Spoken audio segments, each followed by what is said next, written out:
एक समय की बात है, प्रोग्रेसिया नाम के एक हलचल भरे शहर में एलेक्स नाम का एक आदमी रहता था। वो एक मेहनती व्यक्ति थे, हमेशा खुद को और अपने जीवन को बेहतर बनाने के तरीके खोजते रहते थे। एक दिन उसकी नज़र शहर के मध्य में स्थित एक प्राचीन पुस्तकालय पर पड़ी। ऐसा कहा जाता था कि पुस्तकालय में छिपे हुए ज्ञान और अनकही बुद्धिमत्ता की कुंजियां होती थीं। कुछ असाधारण सीखने की संभावना से उत्साहित होकर एलेक्स ने पुस्तकालय में प्रवेश किया, जहां मिस्टर विजडम नामक एक बुजुर्ग लाइब्रेरियन ने उसका स्वागत किया। मिस्टर विजडम एक ऋषि तुल्य व्यक्ति थे, जिनकी आंखें जीवन भर सीखने और अनुभवों से अर्जित ज्ञान से चमकती थीं।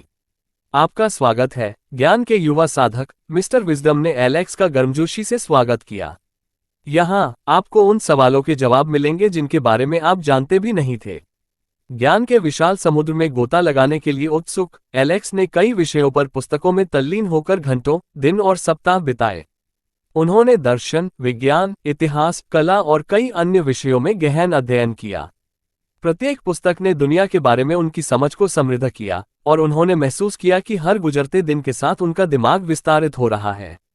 फिर भी जैसे जैसे एलेक्स ने खुद को किताबों में डुबोया, उसने अपने जीवन के अन्य पहलुओं की उपेक्षा करना शुरू कर दिया।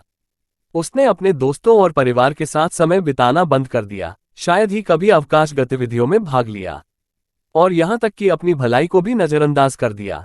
ज्ञान की खोज ने उसे थकावट की हद तक खत्म कर दिया। एक शाम जब वो एक और किताब में तल्लीन था, एलेक्स को अपने सीने में अचानक दर्द महसूस हुआ। चिंतित होकर उसने किताब नीचे रख दी और ताजी हवा के लिए बाहर चला गया। जैसे ही उसकी सांसें उखड़ी, उसे अपनी गलती का एहसास हुआ। सीखने के प्रति उनका जुनून अपने स्वास्थ्य और खुशी की उपेक्षा की कीमत पर आया था। पछतावा और विनम्रता महसूस करते हुए एलेक्स मिस्टर विजडम से सलाह लेने के लिए लाइब्रेरी में लौट आया। उन्होंने बताया कि कैसे ज्ञान के प्रति उनकी अतृप्त प्यास ने उन्हें संतुलित जीवन से भटका दिया था। मिस्टर विजडम धीरे से मुस्कुराए और बोले, सीखना एक अद्भुत यात्रा है मेरे प्रिय साधक, लेकिन इसे आपको कभी भी पूरी तरह से खत्म नहीं करना चाहिए। संतुलन विकास और सच्ची समझ की कुंजी है।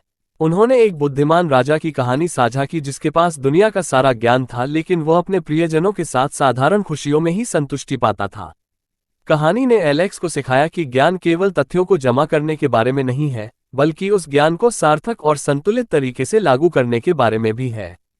उस क्षण से एलेक्स ने अपने ज्ञान की खोज और अपने जीवन के अन्य पहलुओं के बीच संतुलन बनाना सीख लिया। उन्होंने अपने परिवार और दोस्तों के साथ गुणवत्तापूर्ण समय बिताया, अपने शौक फिर से खोजे और अपनी भलाई का ख्याल रखा। जैसे जैसे साल बीतते गए, एलेक्स अपने आप में ज्ञान का प्रतीक बन गया। उन्होंने न केवल ज्ञान प्राप्त करना जारी रखा, बल्कि अपने अनुभव दूसरों के साथ साझा किए, उन्हें जीवन के अनमोल क्षणों को संजोते हुए सीखने और बढ़ने के लिए प्रोत्साहित किया। कहानी का सार यह है कि ज्ञान की खोज को जीवन में स्वस्थ संतुलन के साथ पूरक होना चाहिए। सच्चा ज्ञान न केवल जानकारी प्राप्त करने में निहित है, बल्कि इसे बुद्धिमानी से लागू करने और सीखने की यात्रा में आनंद पाने में भी निहित है।